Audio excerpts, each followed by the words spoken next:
Yo, what's up guys? I Venom here with a review on the newest Jujutsu Kaisen chapter, and boy what an awesome chapter it was. So let's start things off right now with the story.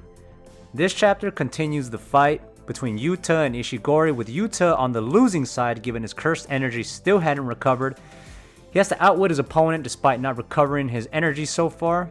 They clash cursed beams with Ishigori overpowering him and following it up with another one, but unbeknownst to him, Yuta moves in on him as Rika fires her own beam to no avail as Ishigori negates it with his bare hands.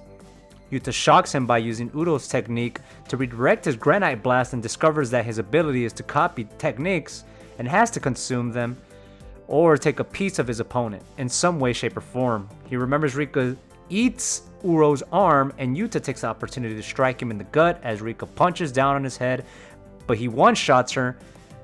Yuta once again moves in on him while he's distracted and unleashes a barrage of kicks, punches, and pins him down, so the beam he redirected earlier hits down on Ishigori, thus ending the fight and leaving him satisfied. Now, let's analyze. As per the previous chapters, we actually get more insight to how Yuta's cursed energy and techniques work, and their limits as well.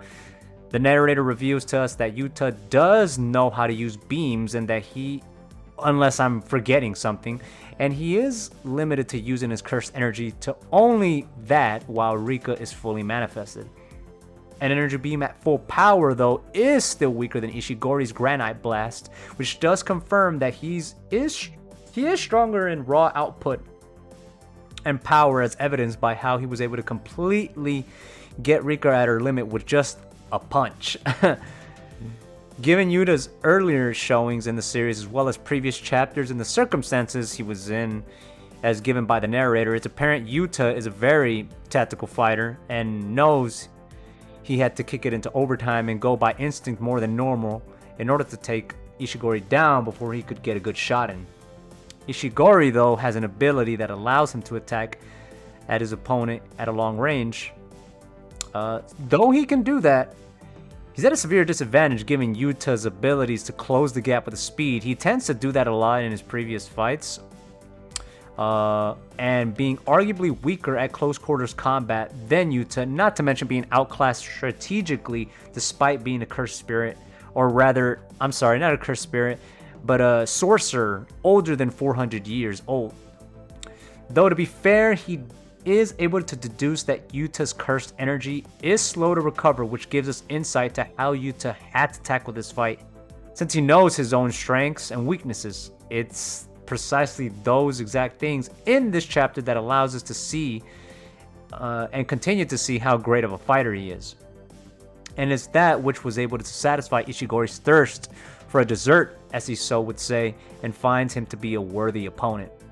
And what we can assume as him either passing out or dying by the end, he does in fact respect Yuta with no hard feelings to him, and thus concludes his fight. Art and paneling. Not as long, but as usual, the chapter sports excellent art, line work, and dynamic paneling in its action sequences that Togashi is known for with Jujutsu Kaisen. The art, ever since the Culling Games arc began, has been veering into more refined sketch like style for the art, with how Togashi does his line work, in particular with the details in clothing or injuries on said characters or whatever characters. Given how fast-paced and hectic this arc has been compared to the Shibuya arc, I think it's a smart choice aesthetically and narratively. These chapters are just a treat, and I feel I can say that about every single chapter thus far in the story, despite the steady evolution of said art style. And final thoughts. Overall, an awesome and high-octane chapter with a very satisfying conclusion to this fight. And Yuta's current portion in the arc. So far, what we have seen, we're more than likely going to see more. Truly, the dessert and cherry on top that Ishigori has longed for. I'm gonna give this chapter a 9 out of 10 and the I Venom seal of approval. Really looking forward to the next chapter and how the story unfolds. Hope you guys enjoyed the review. I will continue to review the series until it ends, and don't worry, the Jujutsu Kaisen Zero review is done.